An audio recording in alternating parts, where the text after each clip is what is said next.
¿O para qué está diseñada la justicia? ¿Para qué está diseñada la justicia? Para hacer cumplir las leyes. ¿Y cómo hacemos cumplir las leyes? Aplicándolas. Solamente aplicándolas. ¿Cuándo aplicamos una ley al caso concreto? Cuando ha sucedido un hecho. Entonces la ley tiene que respetarse o aplicarse. ¿Qué tendría la ley? ¿Que respetarse o aplicarse?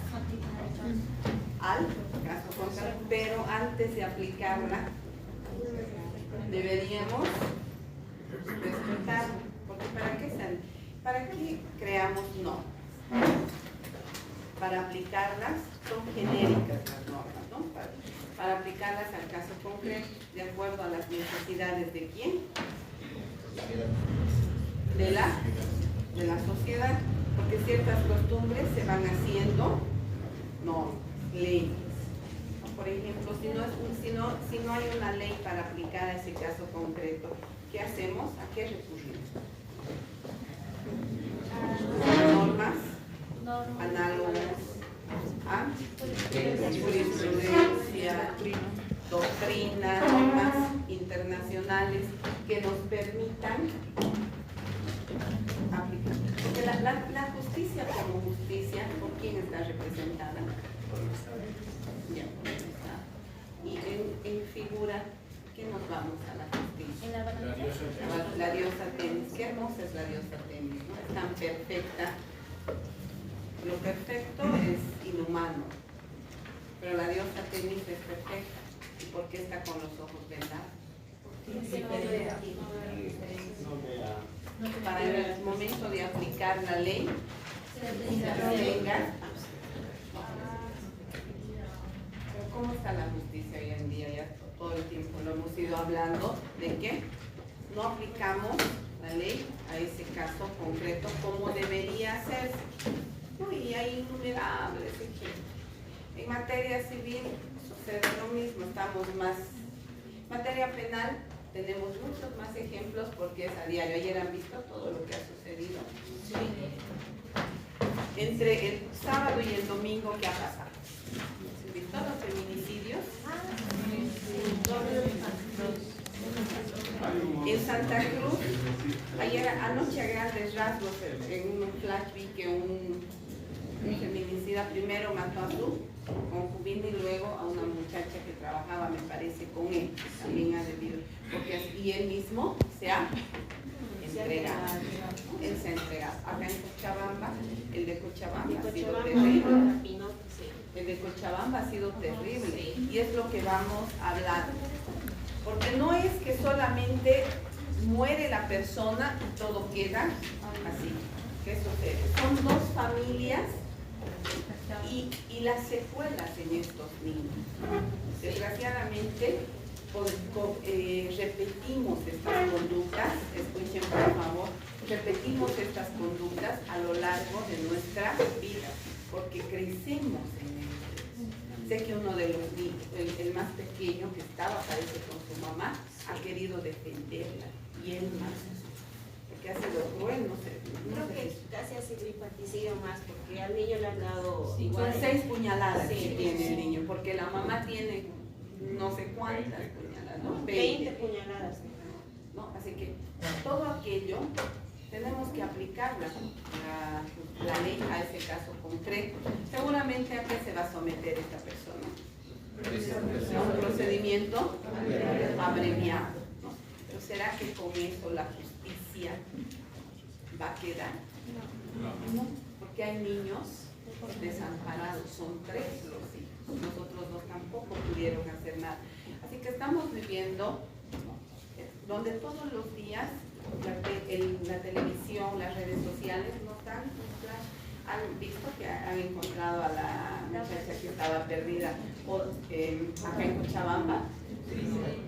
Van a tener cuidado ustedes, especialmente las mujercitas, sin que esto signifique que hay trata y tráfico de varones, pero esta señorita tiene 28 años y se la ve en la plena América y Washington subir al truco y ahí se le pierde. La han encontrado en Trinidad el fin de semana.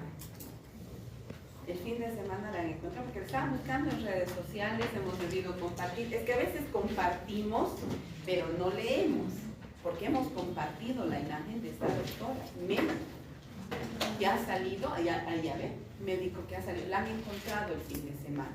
Ya esto es trata y tráfico, porque inicialmente, y es una persona, y por eso no va a salir mucho a la luz, todos los días suceden estas cosas, todos los días. Solamente ayer en el informativo salía que se la ha encontrado, no sé qué nombre parecido al de Odalis tiene, ¿no? Que se la ha encontrado en Trinidad, Tamales, ¿no? Que se la ha encontrado en Trinidad. Inicialmente las investigaciones dieron como a una persona y han vuelto a hacer, ya han allanado este domicilio. Así que ustedes como señoritas que madrugan a clases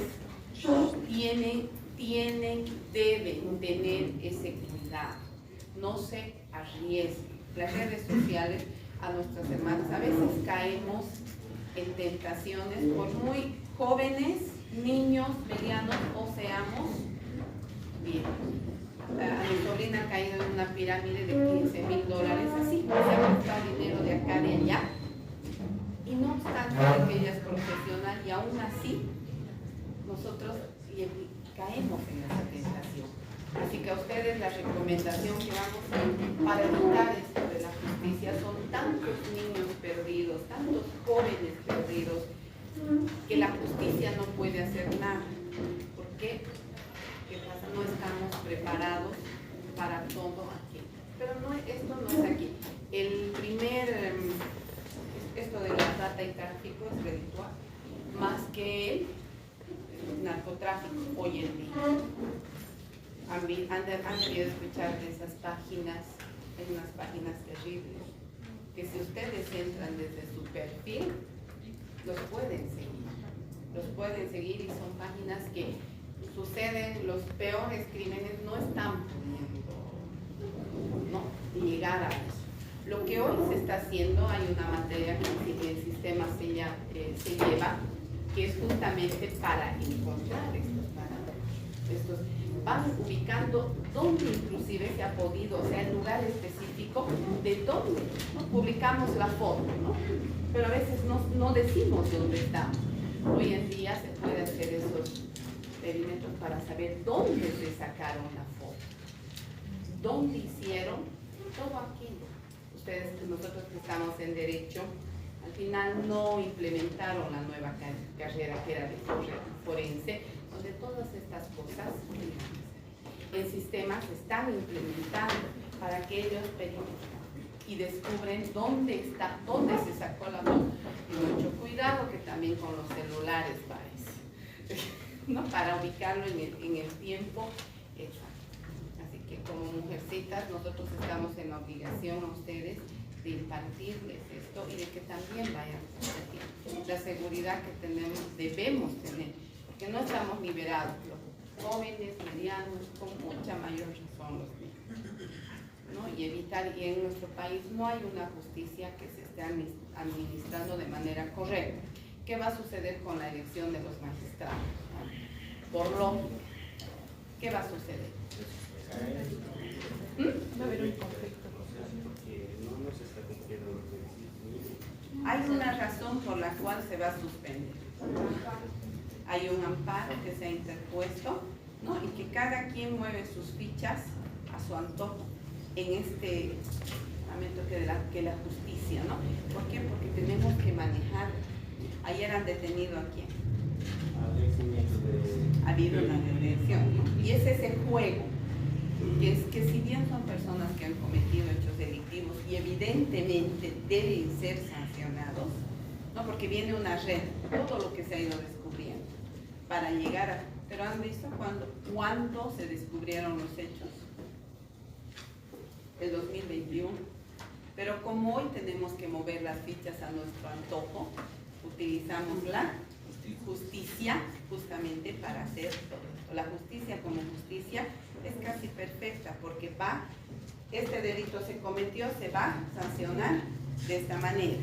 Aquel otro, vamos dictando 1, 2, 10 leyes y al final igual, porque cuanto más leyes hay, será que van a existir menos delitos. Y lo que empezaba y decía, nosotros debemos conocer, respetar, pero nosotros infringimos también las leyes.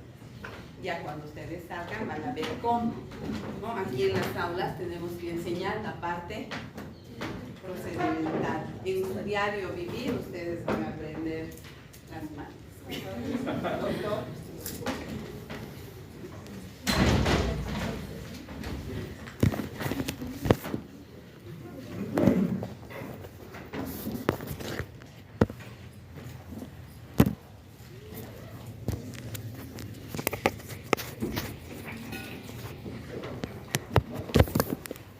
Nos toca ahora explicar la lección 7, representación procesal.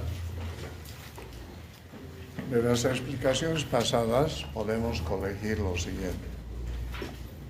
Toda persona, todo sujeto con capacidad para obrar puede delegar su postulación procesal en torno a otra persona. Voy a repetir esto que es importante para que se entienda. Todo sujeto, toda persona con capacidad para obrar puede delegar su postulación procesal a otra persona para que a su nombre este delegado, que asume la denominación de apoderado, pueda defender los intereses de su delegante, que es el mandante. De esta manera nace la representación procesal. ¿De qué tipo? Voluntaria. Porque del comienzo del discurso claramente he establecido de que toda persona con capacidad para obrar puede delegar su postulación procesal a otro sujeto para que lo represente en todas las contingencias propias de una causa, de un juicio. Entonces estaríamos frente a una representación procesal voluntaria. En tanto que la representación procesal necesaria tiene otro perfil conceptual. La representación procesal necesaria se la entiende porque un apoderado satisface las obligaciones, o mejor, los derechos que tiene otro sujeto que no tiene capacidad para obrar. Pero en este caso, a ese sujeto se le reconoce la legitimación procesal. De ahí, con precisión, habíamos anotado lo siguiente. Una cosa es la capacidad para obrar y otra cosa es la legitimación procesal. Respecto a nuestro código de procedimiento o código procesal, solamente hace una explicación normativa de lo que es la capacidad para obrar. Pero hay un silencio en nuestro código respecto a la legitimación procesal. En su momento dijimos que dos son las cualidades, que dos son los atributos que se le reconocen a una persona para que pueda comparecer al órgano jurisdiccional en demanda de protección a un derecho que considere que está amenazado. ¿Cuáles son esos dos atributos? Uno de ellos ya lo hemos indicado, capacidad para obrar, y el otro, legitimación procesal. Cada una de estas cualidades tiene su propio perfil conceptual. De la legitimación procesal también hemos generado el concepto como una facultad o una idoneidad reconocida por la ley a un sujeto, pero para pretender, para contradecir con respecto a la específica materia sobre la que versa un litigio. Entonces, es una cosa muy distinta a la capacidad para obrar. En la pretensión y hay un interés particular de la persona, que no se la asume de ese modo en la capacidad para obrar. Por eso, cuando hay un apoderado, el apoderado que tiene capacidad para obrar defiende los intereses ajenos. En este caso, los intereses que va a defender el apoderado son de su mandante. No son sus intereses los que van a ser defendidos en una contienda judicial. El apoderado, repito, va a defender los intereses de su mandante. ¿Por qué? Porque a su mandante también se le reconoce ese atributo de la legitimación procesal. De este discurso corregimos lo siguiente. Cuando hay una representación voluntaria, el mandante tiene capacidad para obrar y tiene legitimación procesal. Pero cuando describimos la legitimación procesal respecto a un incapaz procesal, la cosa es distinta. A ese incapaz procesal no se le reconoce capacidad para obrar. ¿Y cómo podría determinarse esta incapacidad? Por razón de edad o de salud mental. Es decir, una persona que no tiene cumplidos los 18 años no va a poder comparecer al juzgado para defender un derecho. ¿Por qué? Porque es menor. Solo tiene menos de 18 años. Consiguientemente, la posibilidad de que tenga que ser defendido un derecho suyo no va a ser a través de un apoderado necesario. Al apoderado necesario, bueno, se le va a reconocer capacidad para obrar, pero a ese apoderado no se le va a reconocer legitimación, porque la legitimación sigue en posesión del incapaz. Entonces, esas son las características conceptuales que tienen que ser atendidas y que tienen que ser comprendidas. Cuando asumimos la explicación de la representación procesal, donde están comprometidos los artículos 38 hasta el 46, esto que se está explicando está claramente normado en el artículo 38. De la lectura de este artículo 38, ustedes claramente pueden vislumbrar que se trata de una persona con capacidad para obrar, que por razones que no vamos a discutir, delega esta su responsabilidad para que otro a su nombre defienda sus intereses en una contienda judicial.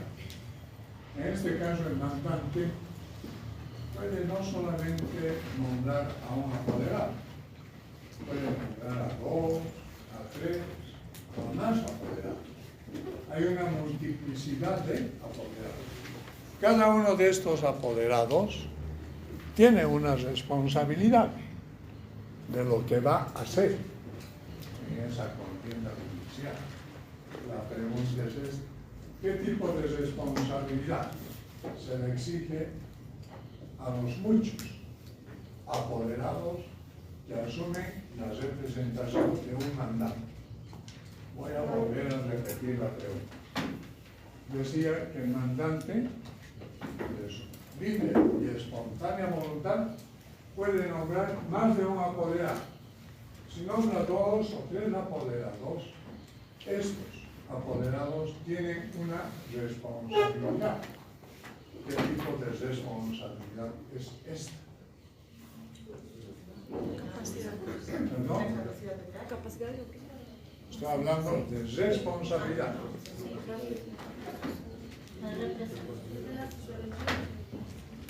La responsabilidad será solidaria y mancomunada. Todos estos, que son 2, 3 apoderados, responden solidaria y mancomunadamente de lo que están haciendo respecto a su mandante. Entonces, ¿qué tipo de responsabilidad es esta?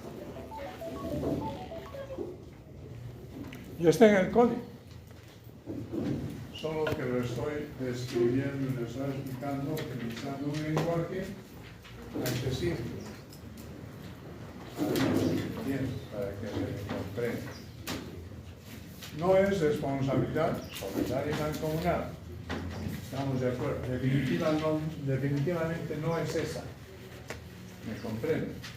Si hay 2, 3 apoderados han sido designados por un mandante, ellos no asumen una responsabilidad solidaria y mancomunada por lo que estén haciendo en un litigio.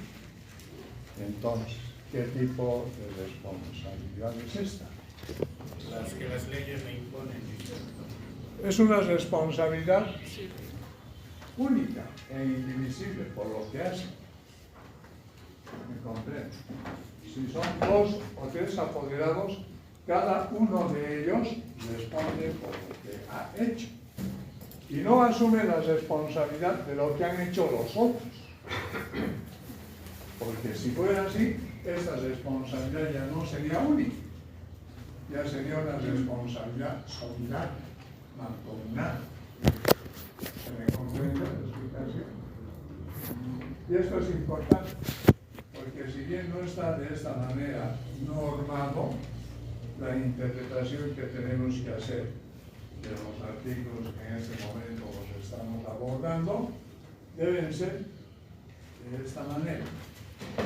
Repito, si el mandante, por decisión suya, por voluntad suya, decide nombrar 2 o 3 apoderados, cada uno de ellos responde por lo que hace, pero no por lo que hacen los otros.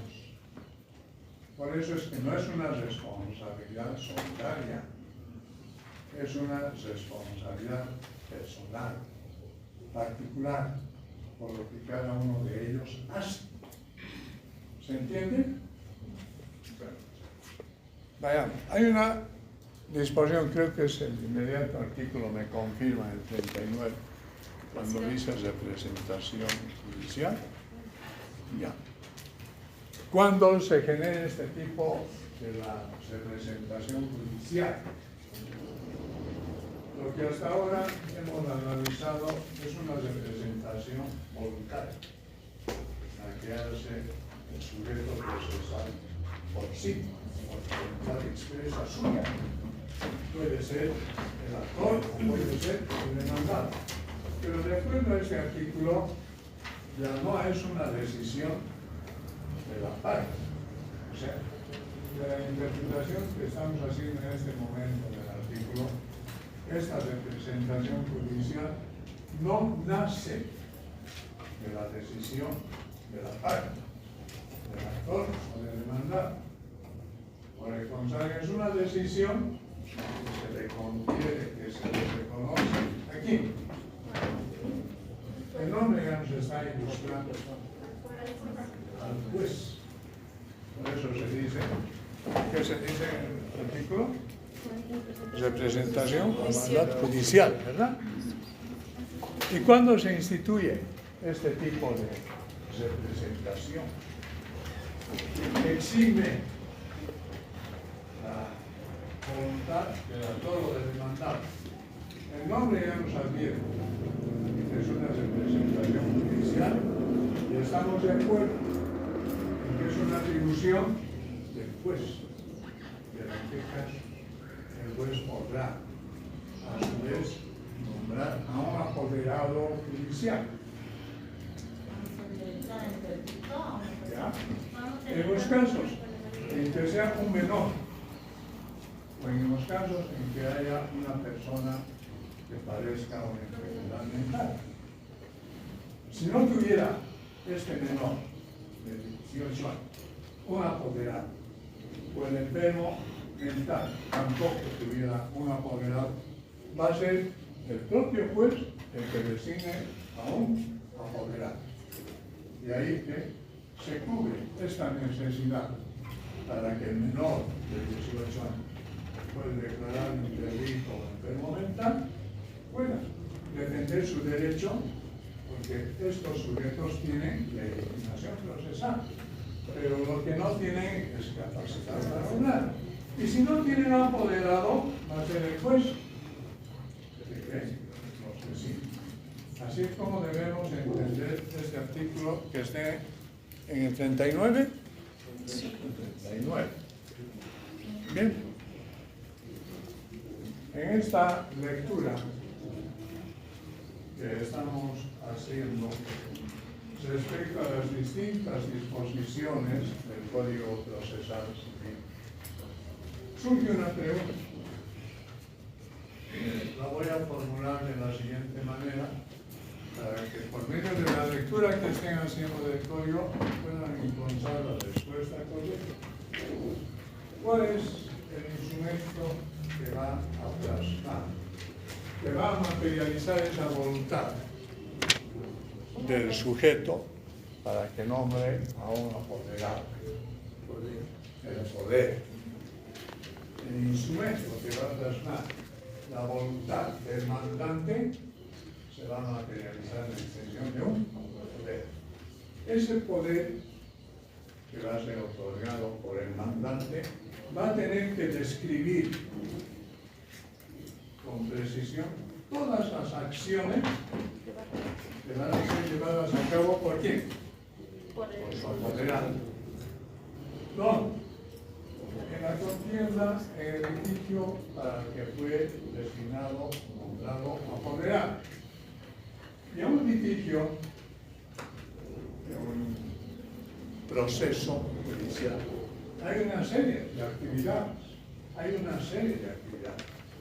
de las que podemos listar las más importantes en este momento, como son, por ejemplo, el interponer una demanda, que como ya sabemos, bajo el principio dispositivo, el proceso nace a instancia de parte interesada. Y la parte interesada en este caso es el actor o el demandado. ¿A través de qué? De la interposición de una demanda, que está bajo el amparo de un principio. ¿Cuál es ese principio? Porque todo esto ya lo hemos estudiado y tenemos que ya ser plenos dominadores de todos estos conocimientos. Repito, un proceso judicial nace a instancia de parte interesada. Los procesos judiciales no nacen de oficio, no nacen por iniciativa de los jueces. Los procesos judiciales, y no me canso de repetir, nacen siempre a instancia de parte interesada. ¿Y quién es la parte interesada que va a promover el nacimiento de un litigio? Desde luego, por lógica, el actor. ¿Bajo qué principio? Bajo el principio dispositivo. Bajo este principio dispositivo, ahora son los sujetos procesales, en este caso el actor, el que va a promover un proceso interponiendo una demanda. Porque, repito, ya no se les reconoce al juez esa facultad que la teníamos prevista en el antiguo Código de Procedimiento Civil. En el antiguo Código de Procedimiento Civil se les reconocía, ni siquiera es facultad, esa potestad al juez para que dé lugar al nacimiento de una contienda judicial. Te recuerdo haberlo explicado en nuestras primeras secciones. Pues el artículo 81, que lo teníamos previsto en el antiguo Código de Procedimiento Civil, que decía más o menos lo siguiente: los procesos también nacen por parte del juez, a iniciativa del juez, en todos aquellos casos que le sean permitidos por la ley. Esa era más o menos la disposición que tenía el artículo en cuestión, que lo estamos recordando. Ahora ya no. ¿Por qué? Porque estamos con otro instrumento. Tenemos un nuevo Código Procesal Civil. Y digo nuevo porque estoy acostumbrado a esa palabra, porque en mi práctica como juez estaba obligada por el antiguo código de Procedimiento Civil. Por eso es que digo nuevo, pero es que este código ya tiene una data, por lo menos ya de 10 o más años, entonces ya no es tan nuevo. Eso como una simple referencia, histórica que dio lugar al nacimiento de este principio que se llama dispositivo. Porque antes no había este principio dispositivo, no había. Este principio dispositivo es nuevo. Y nuevamente vuelvo al argumento. Ya no es tan nuevo, porque está en este Código Procesal Civil que tiene una data de hace muchos años. Como que también hay un otro principio que lo hemos estado explicando con mucha asiduidad. La verdad material. La verdad material son otro principio que no lo teníamos previsto en el antiguo Código de Procedimiento Civil.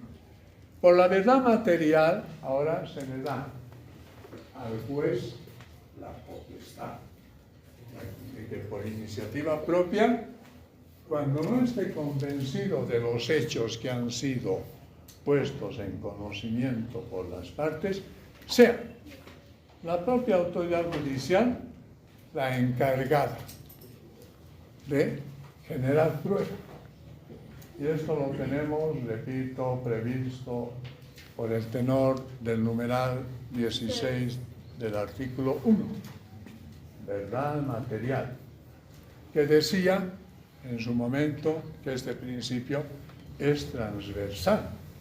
¿Por qué es principio transversal? Porque incluye en otros artículos. Estoy hablando del 136, estoy hablando del 207, estoy hablando del artículo inclusive 24, como una potestad que tiene el juez y que ya lo habíamos estudiado en la anterior clase, cuando dijimos potestades o poderes del juez, deberes y responsabilidad. Ahí, en un inciso del artículo 24, hay la verdad material.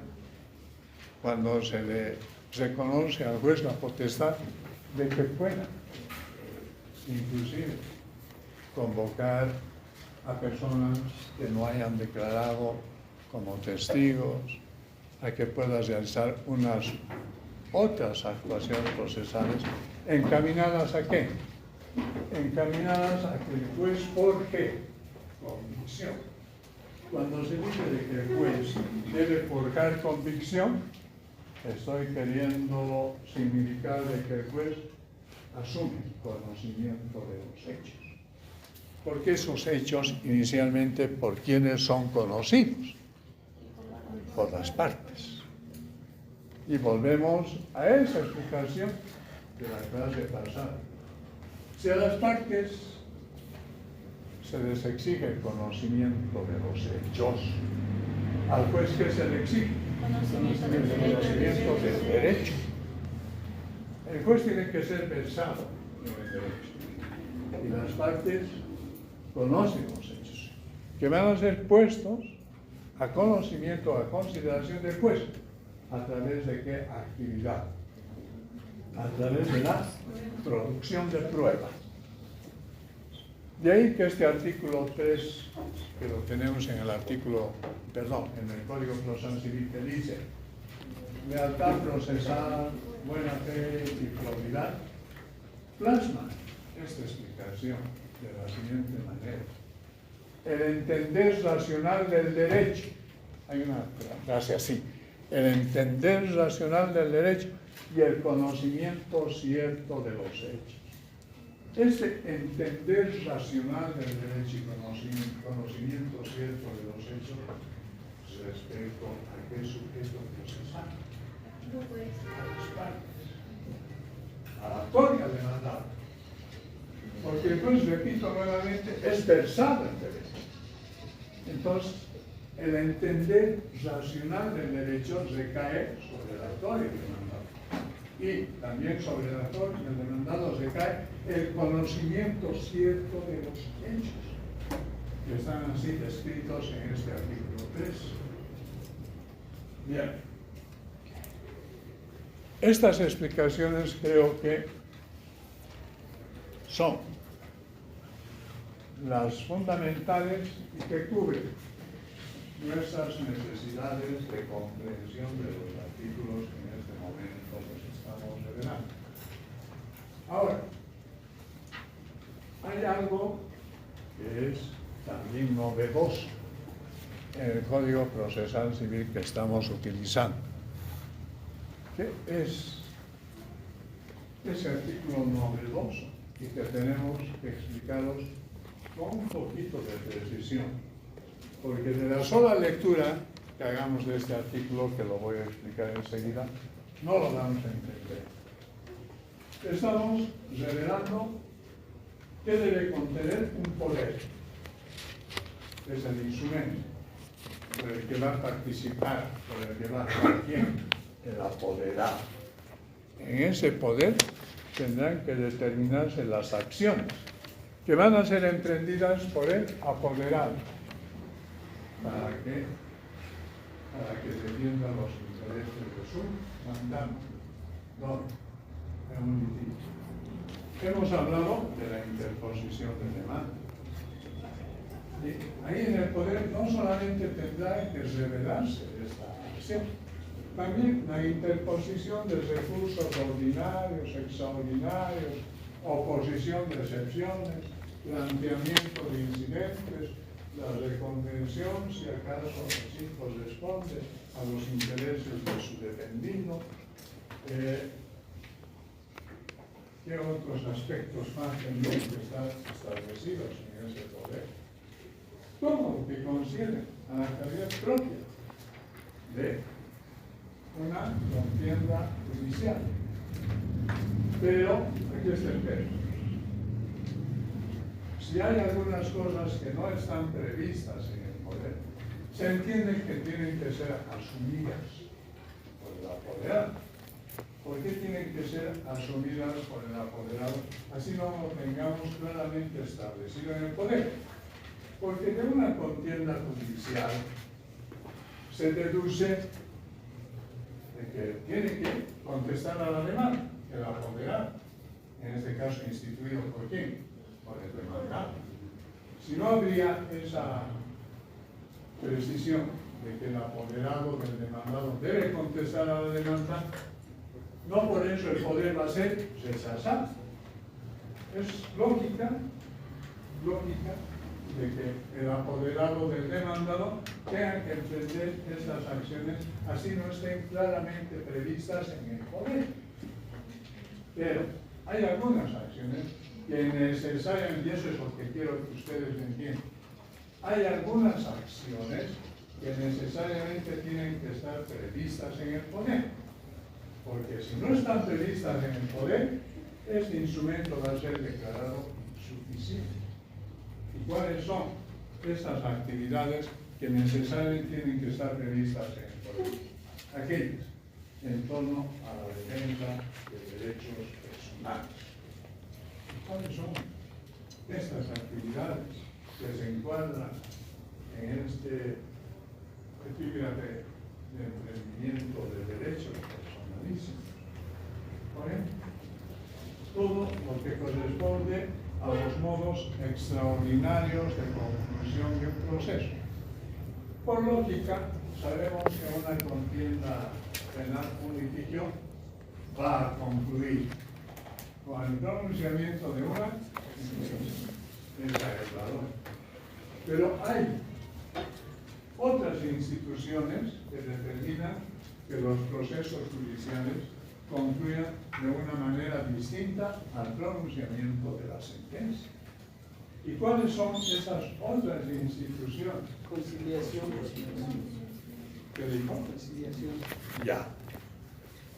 Es como la conciliación, no solo la conciliación, el desistimiento, la transacción, la prevención de instancia, son modos extraordinarios de conclusión de un proceso. Y si, por convenir a los intereses del mandante, el apoderado tendría de activar estos mecanismos, deben estar expresamente consignados en el poder. porque si no estuvieran expresamente consignados en el poder, ese instrumento va a tener que ser rechazado por insuficiente.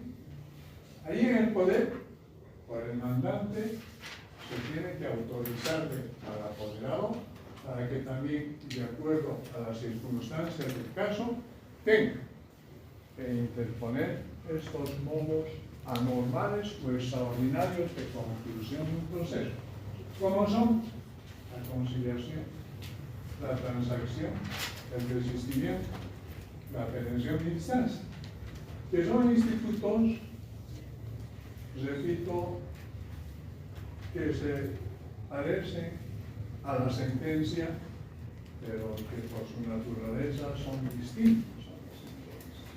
Concluyen igualmente, dan fin, pero no porque se pronuncie sentencia.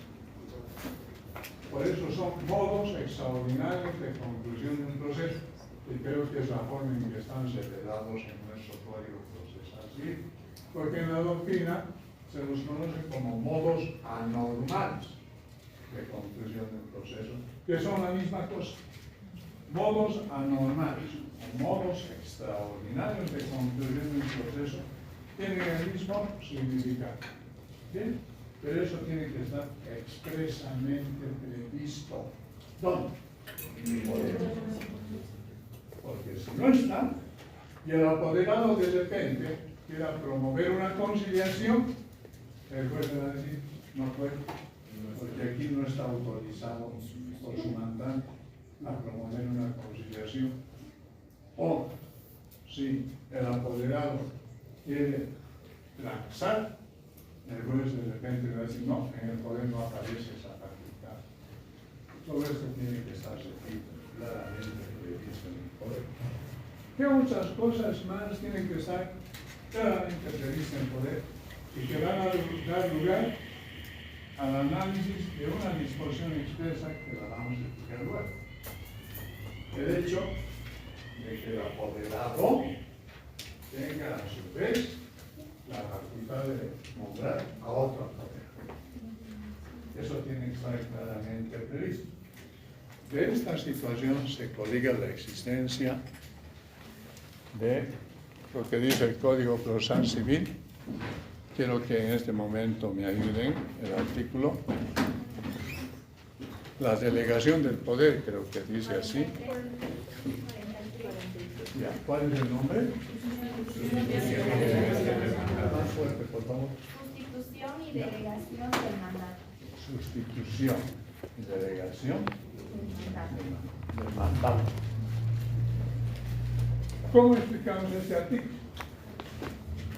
Lo vamos a explicar a través de una cadena, de una vinculación de sujeto procesal.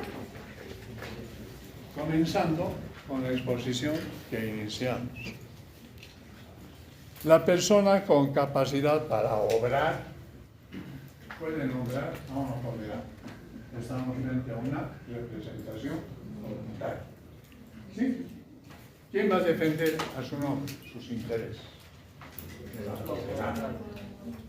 Y si en el poder se le autoriza al apoderado, a su vez, para que nombre a otro apoderado, no sé, ¿cuántos sujetos procesales están comprometidos en esta acción? El mandante, el apoderado originario, que es el delegante, y el apoderado sustituto, que es el delegado. ¿Sí? Esto es permitido. No lo teníamos previsto en el antiguo Código de Procedimiento Civil. Ahora sí lo tenemos. Bajo esta disposición claramente enunciada en el artículo 43. ¿Se comprende?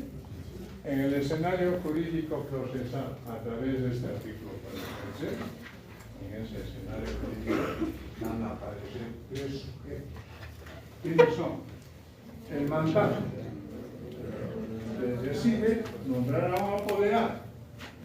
El apoderado tosia. Y a su vez un tercero que sería el apoderado delegado. Son tres. ¿Me entienden?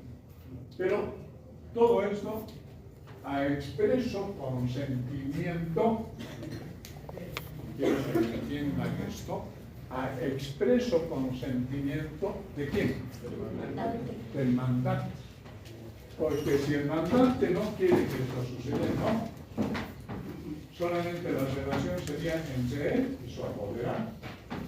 Pero si el mandante consiente de que haya en el apoderado esa facultad de nombrar a un sustituto o a un otro apoderado delegado, perfecto. En el escenario aparecen tres personas: mandante, apoderado y apoderado sustituto o delegado. La pregunta es esta: ¿qué tipo de responsabilidad tiene el apoderado sustituto delegado, el apoderado original? Ahí sí debería ser mancomunado porque el delegante estaría cumpliendo sus responsabilidades al tercero. Allá hay una responsabilidad, ¿no? Allá hay una responsabilidad solidaria y mancomunada. Todo lo que haga el apoderado sustituto delegado compromete, lo responsabiliza al apoderado delegado. Lo compromete y lo responsabiliza ¿para quién? ¿O para ante quién? Para ante su mandato. Ahí nace la responsabilidad solidaria y mancomunada. Y a su vez, de estas acciones que las estamos analizando, las responsabilidades para con el órgano jurisdiccional, ¿cómo se estima? Acciones que realiza el apoderado sustituto, que lo vincula al apoderado delegante y que a su vez lo une al mandante a través de una responsabilidad solidaria y mancomunada. Y de este universo de actividades que se desarrollan, ¿cuál es la responsabilidad para con el órgano jurisdiccional? El órgano jurisdiccional que está representado por el juez solamente la responsabilidad del apoderado sustituto para con su delegante. A nosotros no nos importa. ¿O será que la autoridad judicial diga todas esas responsabilidades también para con el órgano jurisdiccional?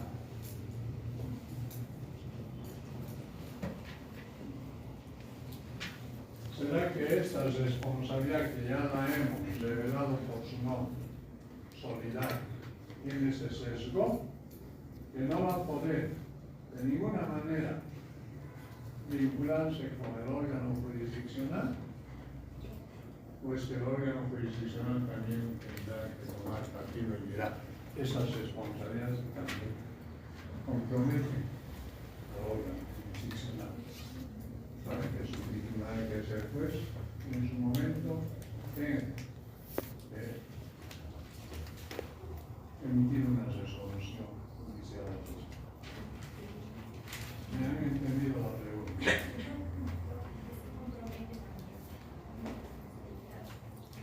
También compromete todas esas responsabilidades son las vinculadas.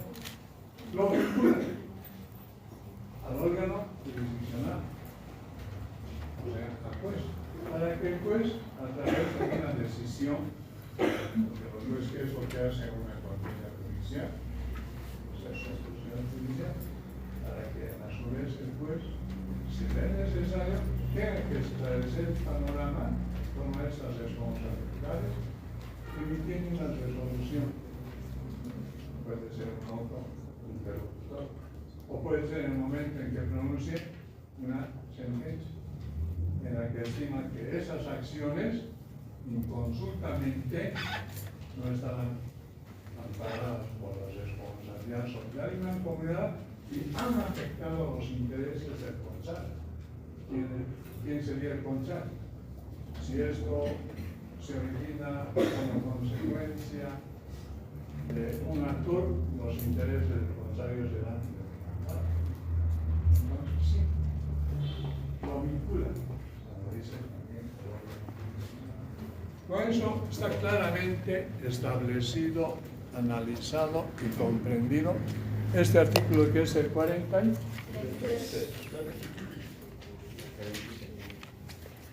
Este procedimiento, ¿en qué situación es específicamente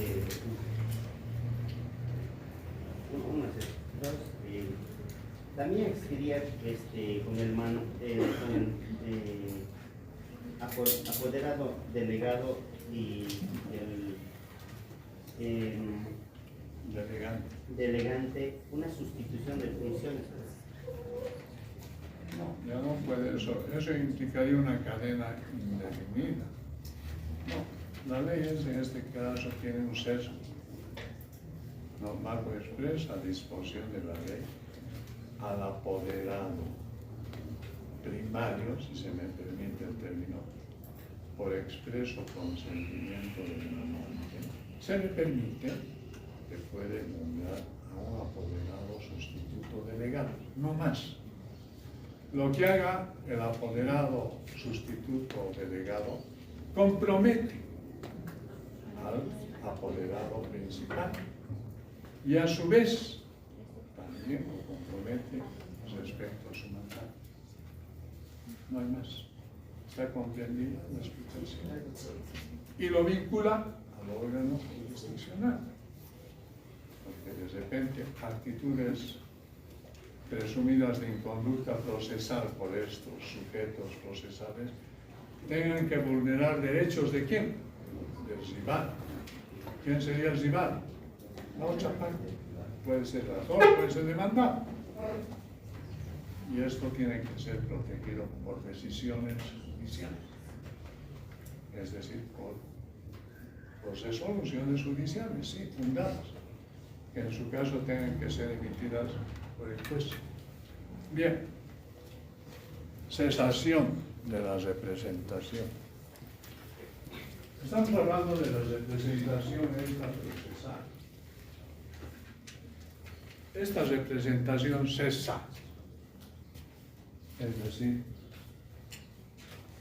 deja de generar consecuencias jurídicas en casos expresamente previstos por la ley, es decir, a través de 7 causales que están expresamente diseñadas en el artículo 44. Repito, son 7 las causales, que a grosso modo las vamos a ir nombrando por revocatoria, por renuncia del apoderado, por extinción del proceso, por la disolución o fusión de la persona jurídica, por muerte del mandante, por muerte del apoderado, de la séptima que dice por decisión judicial, en caso de determinado maliz atribuida al apoderado. Estas son las 7 causales, repito, claramente establecidas por la ley para que se determine la cesación, ya no ejercicio de la representación procesal. Si se habla de revocatoria, esta actitud de la revocatoria, ¿a quién corresponde? Al mandante. El mandante, de su expresa y libre voluntad, puede decir al juez que revoca. Pero esa actitud expresamente voluntaria del mandante tiene que constar en el expediente que se vaya a elaborar. Además, las consecuencias son estas. Si hay una revocatoria, si entremos en pormenores de las causas que van a instigar al mandante a que revoque el servicio del ¿qué va a suceder con el proceso? El proceso se va a paralizar, pero se va a paralizar no indefinidamente. Y esta paralización va a ir a la autoridad judicial para recordarle al mandante que tiene que asumir su defensa. Si estás revocando el poder, pues recordará al mandante. Bueno, nombre a otro apoderado entonces. Es que ya no tiene más confianza en su apoderado. Nombre a otro asumo jefe. Cuando hablamos de la otra causante de las denuncias, esta ya es una manifestación del apoderado. El apoderado, por así convenir a sus intereses, ya no quiere más asumir esa responsabilidad de representar en juicio a su mandato. Y le dice al juez, voy a renunciar. Ya no quiero ser más apoderado por el mandato.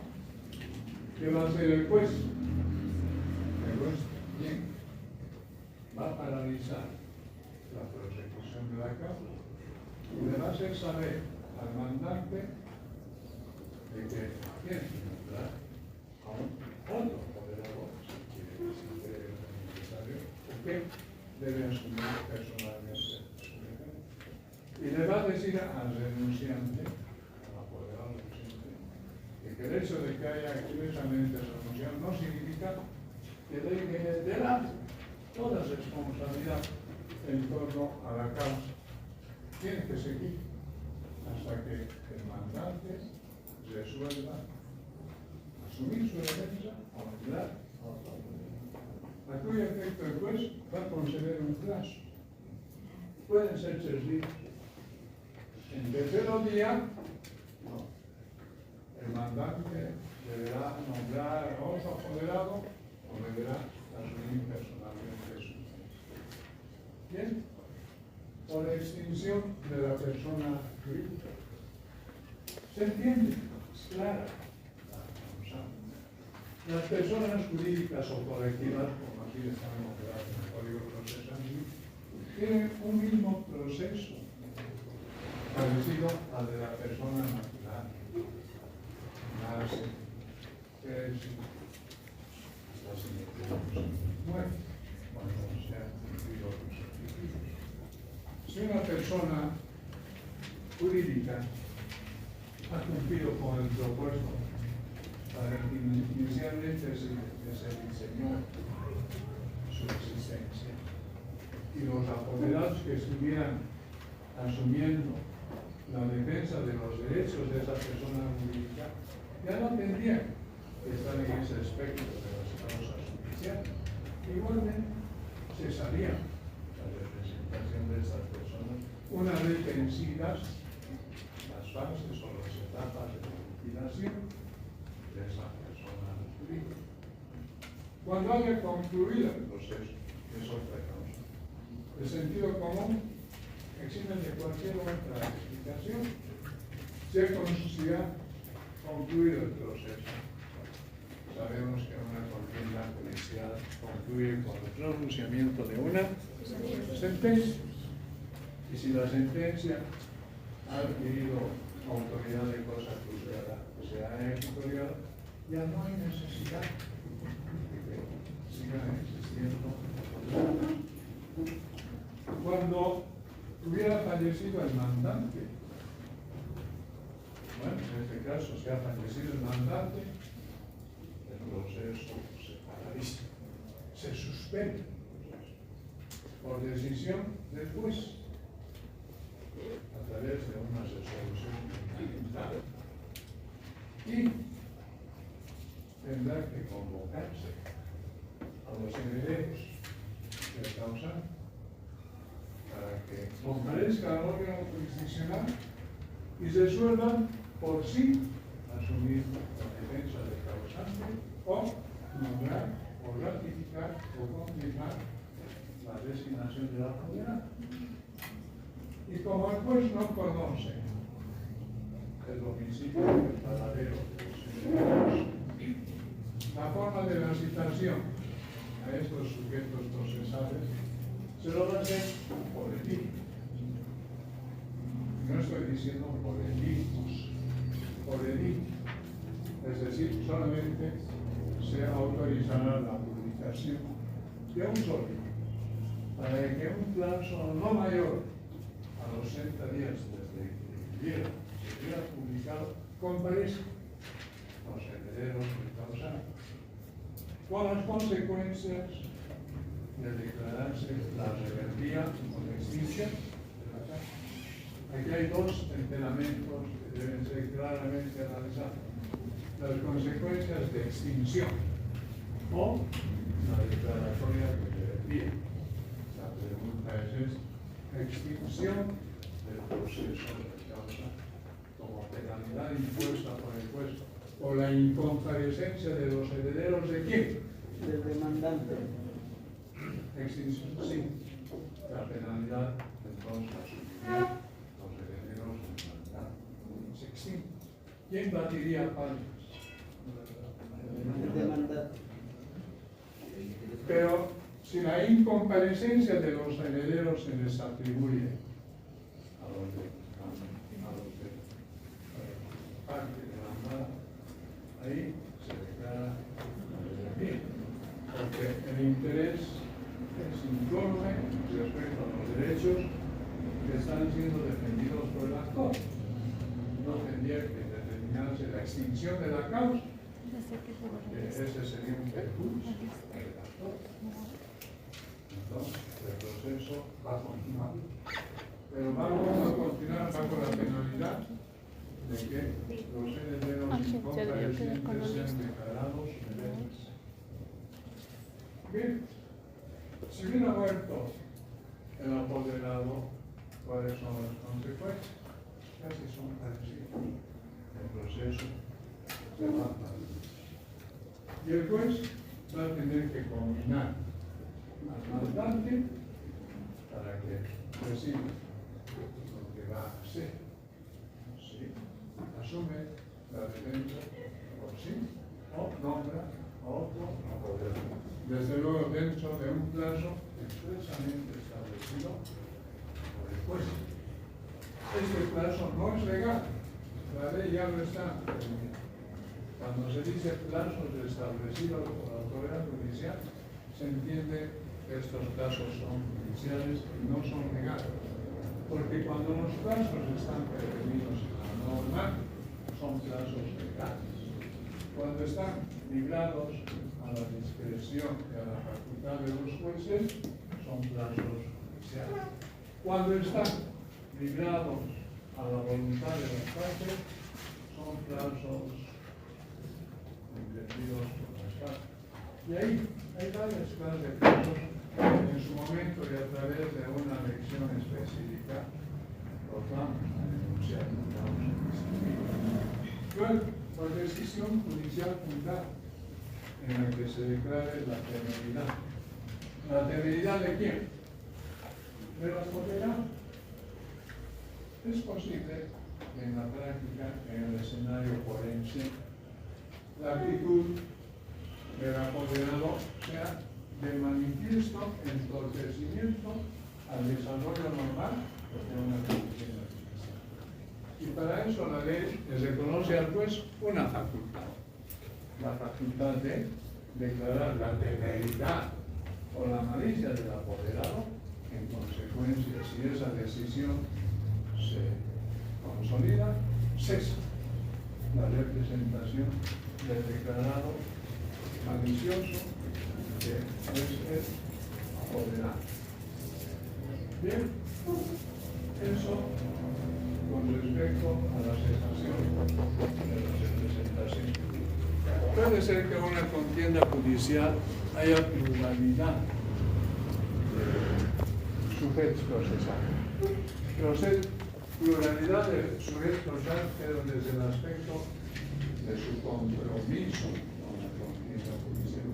Porque cuando hablamos de sujetos procesales, nos implicamos al juez, al actor, al juzgado, a terceros interesados, a abogados, peritos, traductores, intérpretes, un universo. Todos ellos son sujetos. Pero cuando digo pluralidad de sujetos procesales, tenemos que comprender que se trata de las partes.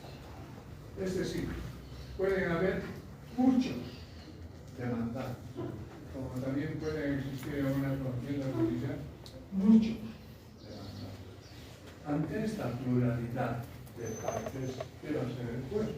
De oficio o a petición de parte, va a tener que instar a los que tuvieran esa pluralidad de actores o de demandados con intereses específicamente defendidos a que unifiquen su representación, a que entre ellos nombren a un representante para evitar de esta manera y por sentido común la dispersión de las partes del proceso.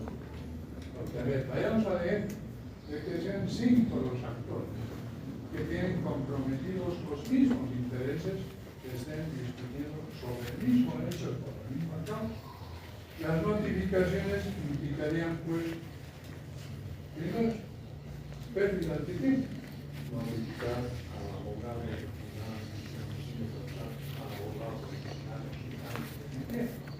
entonces, el juez por sentido común dice unifique. Nombre entre ustedes a un solo para que se entiendan estas prácticas de comunicación y estemos evitando dispersión y pérdida de tiempo. Pero esta facultad reconocida a la ley, reconocida al juez, no puede ser atendida por las partes de un proceso ordinario. Que las partes digan, no queremos una unificación de esto que usted está pensando. Queremos nomás asumir nuestra defensa de manera personal. Atentas las consideraciones que se exponen al respecto, después se resolverá en una decisión. La unificación a través de un representante no procede en procesos responsables o voluntarios. Y la ley claramente prohíbe que haya unificación de apoderados en torno a este tipo de procesos. ¿Cuáles son esos tipos de procesos donde no se va a dar motivo a la unificación de representación? Procesos concursables. Y esta es una pregunta que podría ser señalada. ¿En qué casos no procede la unificación de representación? En procesos concursales y voluntarios. Las causas, procesos concursales y voluntarios. Las causas son atendibles en atención a la estructura normativamente específica de estos procesos, que lo vamos a estudiar más. Bien, y hay una otra disposición que merece una explicación. Recuerdo que en la clase pasada les dije que van a tener en cuenta 2 artículos, el artículo 36 y el artículo 46, que parecen ser iguales en su textura, pero si nosotros nos detenemos en un análisis concienzudo de estas 36 y 46, vamos a establecer que hay diferencias. El artículo 36 tiene la denominación representación de pleno derecho. Y este artículo 46 dice representación sin mandato, que es una cosa totalmente distinta. Y cuando la ley autoriza la representación sin mandato, sin necesidad de que se esté presentando el poder correspondiente, cuando por un aspecto de inhabilidad temporal, y no olviden esta palabra, inhabilidad temporal, unidad del principal en la causa, sea el padre, sea la madre, sea el yerno, sea la nuera, o el suegro, o la suegra, que asuman una representación sin mandato. En todas aquellas acciones que no sean personalísimas. ¿A condición de qué? De que todas estas actuaciones procesales que sean entendidas por esos apoderados oficiosos, si me permiten el término, sea confirmado por el tribunal antes de que se dé sentencia. Porque depende de su viaje, de todo, el hijo, de repente de esa enfermedad que tuvo, el hierro se recupera y diga lo que ha hecho mi padre, lo que ha hecho mi suegro. Son cuestiones de ejercicio y no las voy a consentir. Bajo esa representación fundada, después anule todas estas actuaciones con responsabilidades de daños y perjuicios. Todo esto lo tenemos claramente descrito en este último artículo 46, que repito, tiene una lectura normativa distinta al artículo 36, que es una cosa. Con esto hemos concluido